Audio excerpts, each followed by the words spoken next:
Singkat cerita, Novel tuh gak sengaja ketemu sama salah satu penjaga burjo ini, yang namanya Maman. Ditanyalah sama Novel kenapa tutup terus burjonya.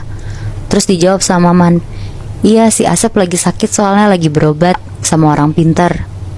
Ngedengar itu Novel tuh bingung, kayak kaget gitu loh, kok berobatnya malah sama orang pintar ya daripada ke klinik atau dokter. Terus singkat cerita, burjonya ini tuh buka lagi. Novel baliklah makan ke situ lagi setiap malam. Tapi di situ Novel tuh ngerasa ada yang aneh. Si penjaga yang sakit kemarin tuh Novel ngelihatnya dia kayak masih sakit gitu, kayak pucet, terus tatapannya kosong. Tapi di situ Novel masih tetap makan lah dengan wangi melati yang nyengat itu. Oh, wangi melati masih ada? Selalu ada, Bi, setiap dia makan di situ. Terus. Karena udah berhari-hari si Novel ngeliat si Asep yang jadi aneh dan gak kayak biasanya, nanyalah dia ke penjaga kosannya.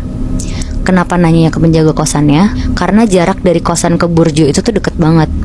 Dan penjaga kosannya juga udah kenal deket sama orang-orang burjo itu. Akhirnya Novel nanya, Pak, si Asep burjo sakit apa sih sebenarnya? Terus dijawab sama penjaga kosannya ini, katanya Asep kayak dirasukin gitu loh Muibi. Jadi burjo tempat Novel makan selama ini tuh ternyata di bawahnya itu tuh tanah kuburan. Oh, wow. Makanya kenapa ada wangi melati yang senyengat itu. Dan emang kata Novel, si burjo ini tuh gak pakai lantai bawahnya, jadi langsung tanah gitu loh. Nah si penjaga kosannya ini tuh tahu info itu tuh dari Maman. Ternyata diem-diem Maman tuh juga ke orang pintar, karena dia tuh lama-lama curiga sama penyakitnya Asep. Dan pas dia tanya orang pintar itu, orang pintarnya itu tuh nyuruh ngegali tanah itu, tapi tanpa sepengetahuan si Asep yang lagi sakit.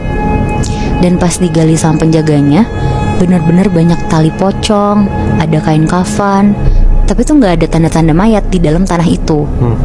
Pas Maman lagi kaget ngeliat tali pocong, tiba-tiba si Asep tuh keluar dari ruangan burjo itu, kayak ruangan tempat mereka istirahat di burjo itu.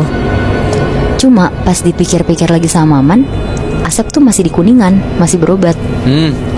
Nah terus Bi, pas Maman udah mulai sadar, tiba-tiba Asep tuh berubah jadi pocong yang ngeliatin Maman. Di situ Maman kaget banget, terus langsung kabur keluarlah dari burjo ini. Bahkan saking takutnya, Maman gak balik-balik lagi ke burjo ini.